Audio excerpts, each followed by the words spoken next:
ہاتھ دینا. بولو اللہ کے ولی کے ہاتھ پر.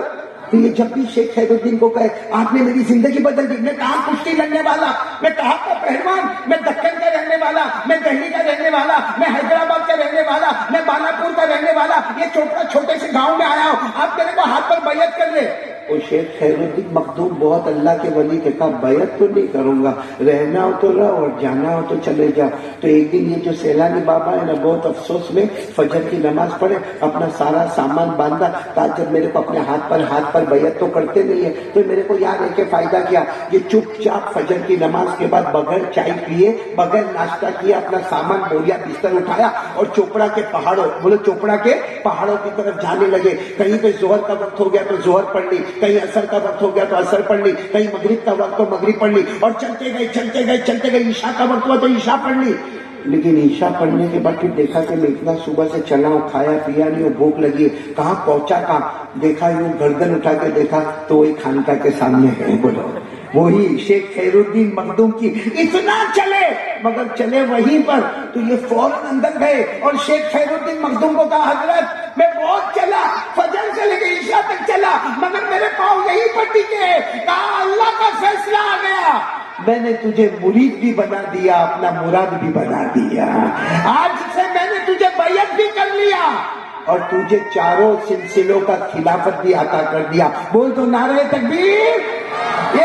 اس کے بعد میں پھر شیخ خیرالدین مخدوم نے کہا تم میرے مرید بھی ہو, تم میرے مراد بھی ہو, اب تم بن چکے ہو, اب جاؤ پیپل گاؤں کے جنگلوں کی طرف جاؤ, پہاڑوں کی طرف جاؤ, ایک وقت آئے گا ہزاروں ہزار لوگ تمہارے ہاتھ پر ایمان قبول کر لیں گے. بولو سبحان اللہ. اور اسی پیپل گاؤں میں پھر یہ قریب میں آ گئے, یہ ہو گئے سیلانی بابا, عبد الرحمان بابا. انہی کو کہا جاتا ہے مجددیہ, انہی کو کہا جاتا ہے مظہریہ, انہی کو کہا جاتا ہے نقشبندیہ, انہی کو کہا جاتا ہے نیازیہ, انہی کو کہا جاتا ہے وزیریہ. اور آج ہم خوش نصیب ہیں کہ ان کے قدموں میں ہے, اللہ ان کے صدقے ہماری مغفرت فرما دے گے. تو کون تیار ہے اپنی اولاد کو سیلانی بابا کی طرح بنانے کے لیے؟ اس کے لیے ایک ہی محنت کرنی پڑے گی, لا الہ, آواز نہیں آ رہی, لا الہ. آپ کو معلوم ہے ان کے بڑے بڑے خلیفہ, معلوم ہے ان کے مزارات کہاں ہوں گے, وہ میں نے بہت کتابوں میں تلاش کیا لیکن میرے کو نہیں ملا. لیکن لکھا ہے کہ ان کے مشہور خلفاء میں ایک خلیفے کا نام ہے شاہ حنیف, ایک خلیفے کا نام ہے شاہ حسن علی, ایک خلیفے کا نام ہے شاہ رومان, ایک خلیفے کا نام ہے شیخ ارمان, ایک خلیفے کا نام ہے شیخ ابراہیم. ایسے بہت سے خلفاء ہیں جو گاؤں دیہات گئے اور سب نے جا کر ایک ہی کام کیا. پورا پیپل گاؤں بولے گا لا الہ. اور خواجہ معین الدین چشتی نے بھی سبق سکھایا, میرے جوتے میں کمال نہیں. کمال کس کا ہے؟ اچھا یہ لوگ اجمیر جاتے ہاں یا نہیں؟ کون خواجہ غریب نواز, خواجہ معین الدین چشتی محبت کرتے. بھائی میرے کو ٹاپک پہ تو آنے دو, پہلی بات پہ آیا ہوں. ابھی تو میرے کو 3 باتیں پورا کرنا ہے اور 1 گھنٹہ اس کا پورا. یہ ہاتھ نکال کر دیکھتا ہے, تھوڑی دیر میں بیوی کے پاس بھاگتا ہے. یہ بیوی سے ڈر کے بھاگتا ہے یا محبت میں جاتا ہے؟